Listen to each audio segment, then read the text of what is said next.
João Calvino nasceu em 10 de julho de 1509, na zona rural de Noyon, na Picardia, na França, a uns 100 quilômetros de Paris, mais ou menos. Quando ele nasceu, Lutero tinha seus 26 anos de idade. Isso quer dizer que Calvino pertence à segunda geração de reformadores.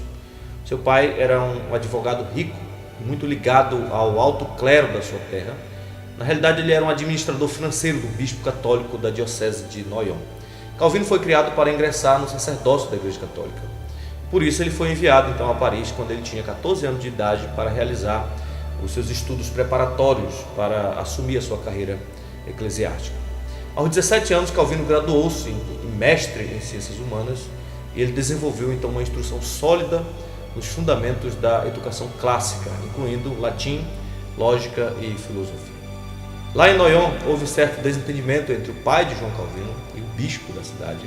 E agora o seu pai muda então de ideia e o direciona para o estudo de Direito na Universidade de Orleans, em 1528, e depois em Bourges. Durante esse tempo em Orleans e Bourges, Calvino aprendeu grego e estudou o poder do pensamento analítico e da argumentação persuasiva. Porém, em 1531, seu pai veio a falecer. Então, ele resolve seguir a sua própria vocação. Agora ele tinha 21 anos de idade, ele mudou-se novamente para Paris em busca do estudo da literatura, especialmente a literatura clássica. Mais tarde ele retornou a Bourges, onde completou seus estudos em direitos e recebeu o título de doutor em 1532. No mesmo ano, Calvino publicou seu primeiro livro, que foi Comentários sobre a obra do filósofo romano Sêneca, De Clemência. Nós não sabemos ao certo quando Calvino se tornou protestante, mas a sua mudança deve ter sido resultado das influências dos seus novos estudos e dos ensinos de Martinho Lutero, a quem em uma determinada carta ele chama de meu pai. Calvino teve contato direto com as verdades da reforma protestante e depois que o evangelho lhe foi apresentado, sobreveio-lhe então uma profunda convicção de pecado, o que o impeliu a buscar alívio na graça de Deus. Ele mesmo diz que, por meio de uma conversão repentina, Deus o subjugou e preparou a sua mente para ser ensinado a respeito das coisas espirituais. Em 1533, ele se declarou protestante e, em novembro deste ano, Nicolas Coupe, que era reitor da Universidade de Paris e era amigo de João Calvino, fez assim um discurso de abertura do novo período letivo.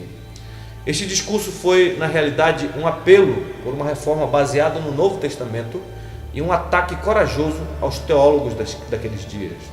Logo correu então o boato de que o discurso fora preparado pelo próprio João Calvino, e então as perseguições começaram a aparecer, de modo que, como se diz, ele teve que fugir de Paris no meio da noite pela janela usando um lençol como corda.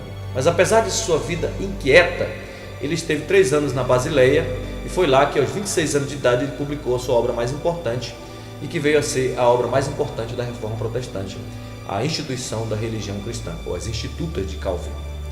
Obviamente, em sua primeira edição, esse livro era bem pequeno e continha uma declaração sistemática da verdade defendida pelos protestantes, pelos reformadores.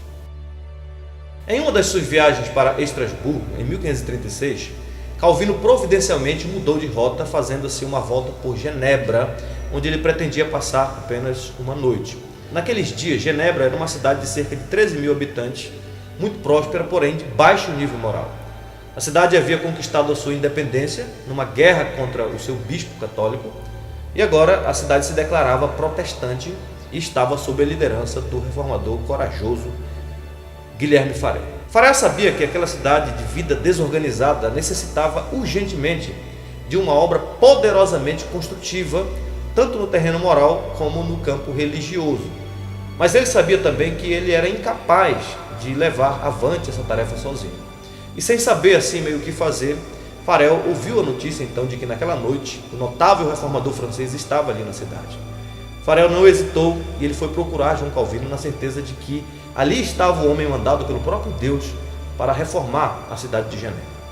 Farel emprega então todas as suas forças para convencer João Calvino a ficar naquele lugar, mas o grande desejo de Calvino na realidade era continuar estudando em um ambiente tranquilo.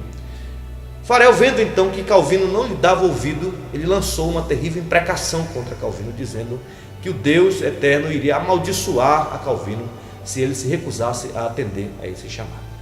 Diz a história que Calvino ficou tão assustado com esta declaração que ele desiste então da sua viagem para Estrasburgo e decidiu ficar em Genebra. Logo, Calvino foi nomeado professor das Sagradas Escrituras e 4 meses depois ele se tornou pastor na Catedral de Saint-Pierre, ou de São Pedro. Porém, iniciadas as suas atividades, em pouco tempo o trabalho de Calvino resultou num desastre.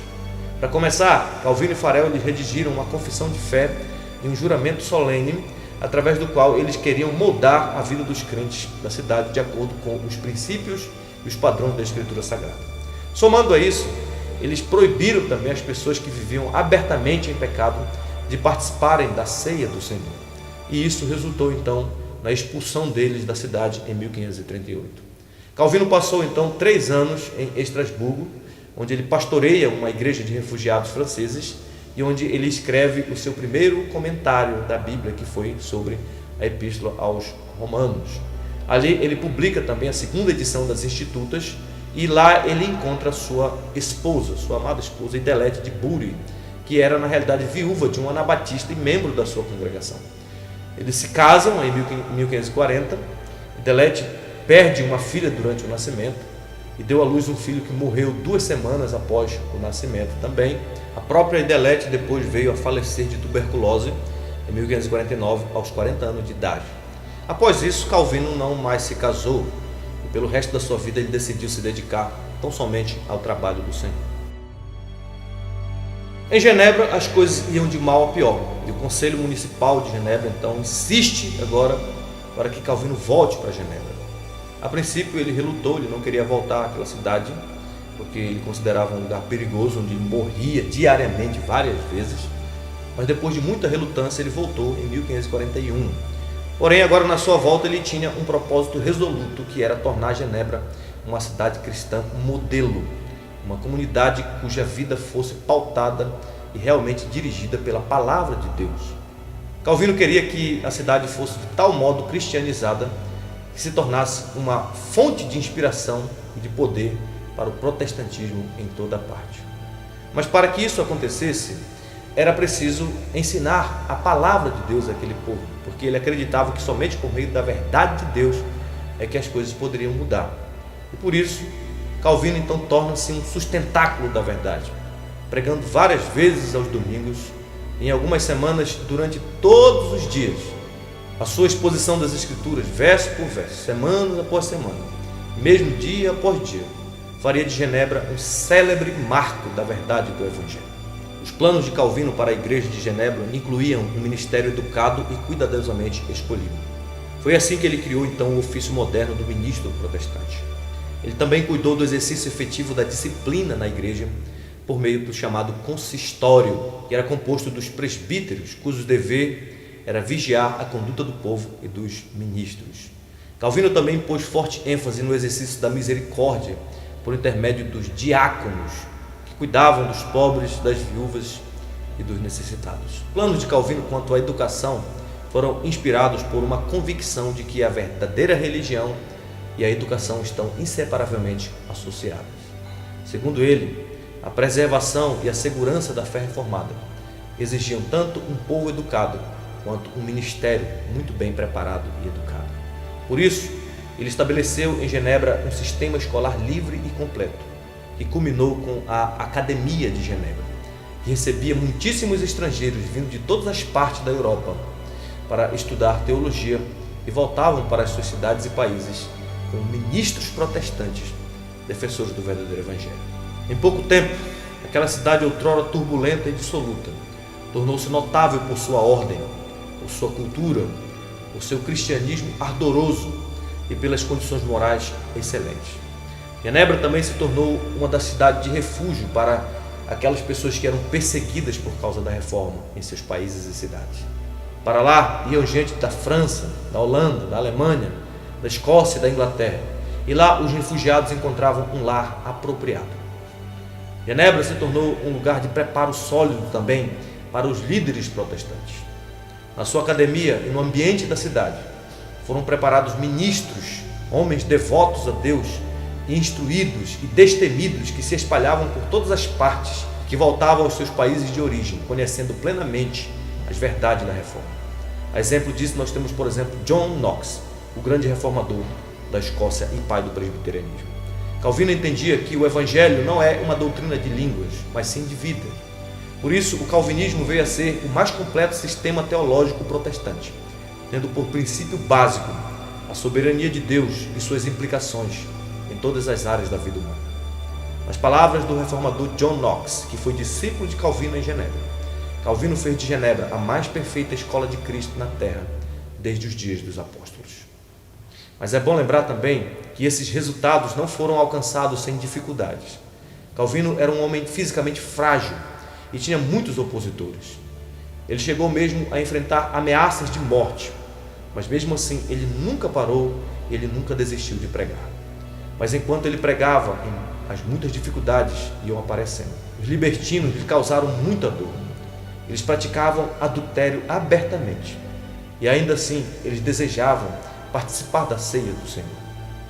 O problema é que João Calvino não aceitava isso e por esta razão, um determinado dia, ele disciplinou alguns homens e os impediu de participar da ceia do Senhor. Mas o conselho municipal da cidade anulou a decisão da igreja e por isso estes libertinos foram até a igreja a fim de participar da ceia do Senhor. Diz a história que eles chegaram armados, prontos para lutar contra Calvino. Nesse momento, João Calvino desceu do púlpito cheio de coragem, colocou-se na frente da mesa onde se dispunham os elementos da ceia do Senhor. E ele disse aos libertinos: vocês podem esmagar estas mãos, podem cortar fora estes braços, podem tirar a minha vida, meu sangue é de vocês, podem derramá-lo, mas jamais me forçarão a dar as coisas sagradas aos profanos e desonrar assim a mesa do meu Deus. Esta era a convicção inabalável deste bravo reformador. Após muitas lutas e perseguições, Calvino morreu em 27 de maio de 1564, aos 54 anos de idade, nos braços de Teodoro de Beza, que foi o seu sucessor. As últimas palavras de João Calvino foram as seguintes: até quando, Senhor? Ou seja, ele morreu literalmente citando a Escritura Sagrada, que tantas vezes leu e expôs perante a sua congregação. Hoje, no século XXI, nós nos encontramos em um momento conturbado da história do cristianismo reformado. Em muitos lugares, a igreja está arruinada e precisa ser reformada. O pragmatismo encontrou solo fértil no meio evangélico, e isso tem destruído as bases do protestantismo histórico. Hoje, a igreja está em busca de novos métodos que agradam pecadores. Muitos não pregam o que é certo, mas o que dá certo. Eles esquecem que o desejo de Deus é que os seus ministros sejam encontrados fiéis. Deus quer homens como João Calvino, comprometidos com a fiel exposição da palavra de Deus e com a glória da graça de Deus. Por isso, nós precisamos urgentemente recuperar a centralidade da pregação bíblica no culto divino. Precisamos de pregadores que exaltem a glória de Deus e cuja centralidade na pregação seja tão somente Cristo e este crucificado. Mas como diria o reformador João Calvino, nós jamais iremos desempenhar bem e com vigor esta ocupação, a menos que tenhamos a majestade de Deus diante dos nossos olhos.